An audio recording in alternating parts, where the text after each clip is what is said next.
మంచి ఆహారంతో పాటు కావాలి స్వచ్ఛమైన నీరు. అదే సనాతన్ జల్. వివరాలకు 8919763872.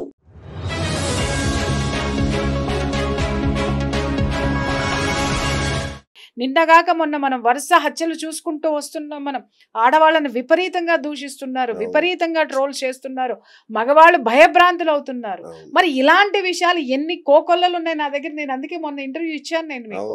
దయచేసి ఒకసారి ఆలోచించండి. ఇవన్నీ జరుగుతున్నాయి. మీకు 10 మంది 10% మాత్రమే ఆడపిల్లల డామినేషన్ మీకు కనిపిస్తుంటే దాన్నే ఇంత హైలైట్ చేస్తున్నారు. 90% ఇప్పటికీ కూడా ఇదిగో చూడండి.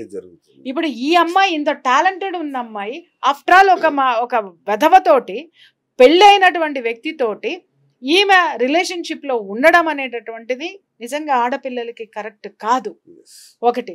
2, అతను విడాకులు ఇస్తానని 5 సంవత్సరాల నుంచి ఇవ్వలేదు అనుకుంటేనే ఈ అమ్మాయి తెలుసుకోవాల్సింది వాళ్ళిద్దరు రిలేషన్షిప్ ఎంత గొప్పది అని. అంటే అతను వదలడు ఆ అమ్మాయిని. అంటే అక్కడ వాళ్ళిద్దరు అన్నా బాగుండన్నా ఉండాలి, లేదా ఆ అమ్మాయి తరపు నుంచి ఇతనికి ఏ విధమైనటువంటి లాభాలన్నా ఉండాలి, లేదా వాళ్ళిద్దరు స్ట్రాంగ్ రిలేషన్షిప్. ఈ అమ్మాయిని జస్ట్ ఇండస్ట్రీ దీంట్లో పరిచయం ఉంది కాబట్టి స్టాండ్ బై ఈ అమ్మాయి తోటి ఫ్రెండ్షిప్ చేశాడు అనేటటువంటిది. ఇంత గొప్ప అమ్మాయికి కనీసం ఆ ఆలోచన ఎందుకు రాలేదు అనేది మనం మాట్లాడుకోవాలి. పూర్ణ కూడా మంచోడే అండి. నేను నా దగ్గర పనిచేశాడు కదా. అంటే విచిత్రం, అంటే ఆడమగ రిలేషన్కి వచ్చే వరకు ఎవరు మంచోళ్ళు ఎవరు చెడ్డోళ్ళు తెలియదేమో. బహుశా ఇప్పుడు మంచి వర్కరు, మంచి టాలెంటెడ్. ఒక విషయం చెప్తున్నాను సార్. ఇప్పుడు మనము ఆ చిన్నపిల్ల తల్లిని చంపేసినటువంటి ఆ చిన్నపిల్ల విషయంలో కూడా మనం చూసాం. ఆ పిల్ల చిన్నప్పటి నుంచి కూడా చాలా మంచిది, నోట్లో నాలుగు లేని పిల్ల. కానీ ఒక్కసారి ఇంత బ్లాస్ట్ అయ్యేంత వరకు ఆ అమ్మాయిలో ఏముందనేది ఎవరికి తెలియనటువంటి విషయం అది. ఓకే, ఇట్లా మనం ఎవరు చెప్పడానికి మనిషిలో రెండో కోణాన్ని. ఇప్పుడు ఒక స్నేహితుడుగా మీరు నాకు కరెక్ట్, ఒక స్నేహితురాలుగా నేను మీకు కరెక్ట్. కానీ ఇంకొక చోట ఒక నేరం జరిగింది అని అంటే నేరం మోపబడిందా, నేరం ఇనిషియల్లీ చేసిందా అంటే మీ దగ్గర నా పాత్ర వేరు. ఇది గమనించాల్సినటువంటి అవసరం ఉంది. మీ దగ్గర నా పాత్ర వేరు, నా వ్యక్తిగత జీవితం పట్ల నా పాత్ర వేరు. ఇప్పుడు అతను మంచివాడైనట్టు అంత మంచి వ్యక్తి ఈ అమ్మాయి తోటి రిలేషన్షిప్ లో ఎందుకున్నాడు? ఒక భార్య ఉండగా. ఒకటి. రెండోది, వీళ్ళిద్దరు అందుట్లో మీడియాలో ఇద్దరు కలిసి రిలేషన్షిప్ లో ఉన్నారంటే మీడియా మొత్తం తెలియదా అండి? మరి ఆ అమ్మాయి లైఫ్ ఏమవ్వాలి? అతను ఆలోచించాడా? అతను విడాకులు ఇవ్వకుండా 5 సంవత్సరాలు పాప అమ్మాయిని నమ్మించాడు. ఒక్కటండి, ఆడది ఎంత గొప్పదైనా, ఎంత వీరురాలైనా, ఎంత శూరురాలైనా మగాడు ఆడదాన్ని నమ్మించడంలో దిట్ట. నేను చెప్తున్నాను. ఆ ఆడ మనిషిలో ఉన్నటువంటి ఆ కోణంతోటే, ఆ ఒక్క కోణంతోటే తను అన్ని చోట్ల ఫెయిల్ అవుతుంది. తను చంపినా చచ్చినా ఆ సున్నితమైనటువంటి కోణం, ఆ సున్నితత్వాన్ని రెచ్చగొడితే అటు చంపేస్తుంది, ఆ సున్నితత్వాన్ని డిగ్రేడ్ చేస్తే చచ్చిపోతుంది. సో దాన్ని ఎప్పుడు బ్యాలెన్స్ చేసుకుంటూ ఉండాల్సినటువంటి అవసరము ఆడపిల్లలకి ఎంతైనా ఉంది. ఇప్పుడు వచ్చినటువంటి రీసెంట్ వ్యవహారాల్లో నేను మీడియాలో కూడా నా దగ్గరికి ఎన్ని కేసులు, డిప్రెషన్ కేసులు వస్తున్నాయో చెప్పలేను. ఇలాంటి వ్యవహారాలు ఎన్నున్నాయో నేను చెప్పలేను. ఆల్రెడీ అతనికి పెళ్ళైపోయింది. 200% అండి, 200%. ఎందుకు అంటే తన బాధలను ఎదుటి వాళ్ళకి చెప్పుకోవడానికి తనే ఇంకొకళ్ళ బాధలు తీర్చే స్థితిలో ఉంది. ఇక్కడ మనం ఏమనుకుంటాం, చాలా ధైర్యవంతురాలండి, ఎందుకు ఇలా పనిచేసింది? ధైర్యవంతురాలు ఎక్కడ? నీ సమస్యను తీర్చడంలో. ఆమెకి సమస్య వచ్చినప్పుడు ఎప్పుడైనా సరే ఎక్కడ హుక్ అయిపోతారో గుర్తుపెట్టుకోండి. ఇప్పుడు నేనున్నాను, నాకు ఏదన్నా సమస్య వచ్చిందంటే మా ఇంట్లో వాళ్ళు బయట వాళ్ళు ఏమనుకుంటారు, దానికి చెప్పాల్సిన అవసరం లేదు, అదే క్లియర్ చేసేసుకుంటది అంట. బట్ నాకేమనిపిస్తుంది, ఎవరైనా నా దగ్గరకు వచ్చి ఒక మోరల్ సపోర్ట్ ఇస్తే ఎంత బాగుంటుంది. నన్ను చూసేవాళ్లే లేరా? నేను చేసేటటువంటి పని కరెక్టో కాదో నాకు గైడ్ చేసేవాళ్ళు లేరా? నేను ఎత్తుక్కోవాల్సి వస్తుందండి. రైట్? దొరికారనుకోండి, వెల్ అండ్ గుడ్. దొరకలేదనుకోండి, అది నా లోపల ట్రామా కింద ఉండిపోతుంది. ఎంతసేపు నేనే భరించాలి, నేనే మొయ్యాలి, మోసి మోసి మోసి మోసి ప్రతి ఒక్కళ్ళు ఏంటంటే భజన చేసేస్తారు. నీకేంటి ప్రియా చౌదరి, అసలు నీకేం చెప్పాలి, అబ్బో మీరా అండి. కానీ ప్రియా చౌదరి కూడా ఒక ఆడదేనండి. ప్రియా చౌదరిలో కూడా ఆడ మగ కంటే కూడా మనిషికి భావోద్వేగాలు ఉంటాయి, ఒక ఆసరా కావాలి, ఒక అదే ఓదార్పు అంటున్నాను. కావాలి, నేనున్నా అని ఇప్పుడు ఒక ధైర్యం కావాలి. ఎగ్జాక్ట్లీ ఏమండి, పెద్ద రావి చెట్టు ఏది ఊడల మర్రికి కూడా ఆధారం భూమి. భూమే కదా. అర్థమైందా? అది ఎందుకు తెలుసుకోరు? ఇక్కడ అందరూ ప్రపంచం ఏం చేస్తారంటే చాలా తెలియగలదండి, ఆమెకు ఇంకొకరు చెప్పాల్సిన అవసరం లేదండి, ఆమెకి ఏదైనా కష్టం ఉందని ఎవరైనా చెప్పినా కూడా మనం కలెక్ట్ చేసుకోవాల్సిన అవసరం లేదండి, చిటికలో పరిష్కరించుకుంటారు. ఆవిడది చూసేసుకుంటదండి.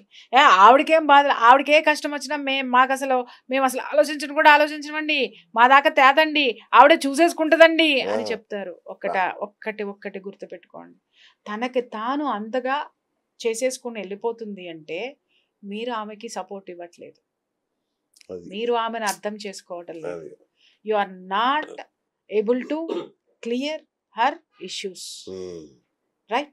రెండోది ఏంటి అని అంటే, వీళ్ళని ఈ విధమైనటువంటి స్థితికి సమాజం తీసుకెళ్ళిపోతుంది, బంధువులు తీసుకెళ్ళిపోతారు, పేరెంట్స్ తీసుకెళ్ళిపోతారు. పాపం వాళ్ళు కూడా చెప్తున్నారు చిన్నప్పటి నుంచి అద్భుతమైన, షీఈస్ ఎ వాస్ట్ రీడర్, బాగా ఆవిడకి చాలా రచనలు అంటే ఇష్టం అంత.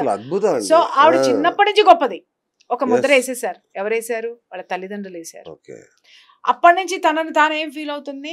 నేను గొప్పదాన్ని, నేను తెలివిగలదాన్ని, నేను ఏదైనా సరే చిటికలో సమస్యను పరిష్కరించేసుకోగలను అనేసి ఆవిడ ఊహించేసుకుని తనను తాను ఆ విధంగా తయారు చేసుకుంది.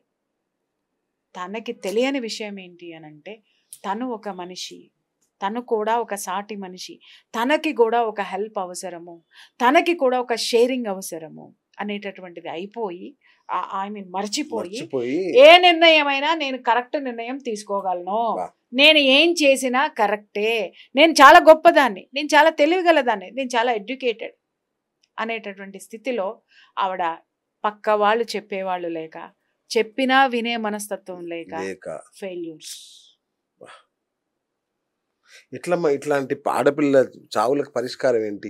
అసలు సహజీవనం సంగతి ఏంటి? అసలు సింపుల్ థింగ్ అండి, సమస్య నుంచి బయటికి వచ్చి చూడండి. ఇప్పుడు సమస్యలోనే ఉండి, ఇప్పుడు ఆవిడ ఉన్నారు, ఆవిడ ఎంతో మంది కౌన్సిలింగ్స్ ఇచ్చారు స్వేచ్ఛ, ఓకే, మరి ఈవిడ ఇంకొక చోటికి కౌన్సిలింగ్కి వెళ్ళారా లేదా? ఎందుకు వెళ్ళలే? నేనే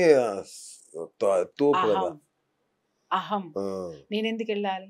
నేను వెళ్తే పల్సన్ అయిపోతానేమో, నన్ను నేను ప్రొజెక్ట్ చేసుకుంటానేమో, నేను ఇంకొకరికి తెలిసిపోతానేమో, నా గొప్పతనం లోపలే ఉండిపోతుంది, బహిర్గతం అయిపోతుందేమో అనేసి తనలో తనే ఎప్పటికప్పుడు తనను తాను ప్రశ్నించుకుంటూ, తనను తాను బాధించుకుంటూ, 2-3 సార్లు గొడవ పడినప్పుడు కూడా తను వాళ్ళ ఫాదర్గా చెప్తున్నారు.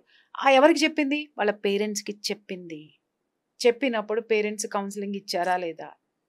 ఒకవేళ ఇచ్చినా కూడా వాళ్ళ పేరెంట్స్ కౌన్సిలింగ్లో నువ్వు గొప్పదానివమ్మా, నువ్వు తెలియగలదానివమ్మా, నీ కాళ్ళ మీద నువ్వు నిలబడగలవమ్మా, ఇవి చెబుతారు తప్ప, తల్లి నీకు అతను కరెక్ట్ కాదు, వదిలేసి బయటికి రా, దట్ ఈస్ టాక్సిక్ రిలేషన్షిప్, ఆ టాక్సిక్ రిలేషన్షిప్ నుంచి బయటికి రా, మేమున్నాం, వినండి, మేమున్నాం, మేము ఒక మంచి వ్యక్తిని చూసి నీకు పెళ్లి చేస్తాం అనేటటువంటి భరోసా ఆమెకి ఇచ్చారా లేదా? తెలియదు కాదు. తండ్రి కూతురు అంటే పంచప్రాణాలు పెట్టుకుంటాడు ఏ తండ్రి అయినా. ఇక్కడ తండ్రిని విమర్శించడం కాదు, నేను అనబోయే పాయింట్ ఏంటంటే, అలాంటి తండ్రి తన కూతురు చేసుకున్న లేదంటే సహజీవనం చేస్తున్న వ్యక్తితో ఆ తల్లిదండ్రులు 5 ఏళ్ళుగా కలవల. ఒక పాయింట్. రెండు అసలైన కీలకమైన పాయింట్ గమనించండి. వాళ్ళు అంటే కొట్లాడుకొని విడిపోయేదాకా వచ్చినా కూడా వీళ్ళు ఎక్కడ ఇన్వాల్వ్ కాల తల్లిదండ్రులు. ఎంత అన్యాయం అండి! ఏ ఆడపిల్లని ఇంత భారం మోస్తుందా?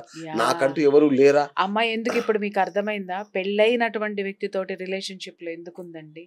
ఒక సపోర్ట్ అండి, ఒక ఆసరా అండి.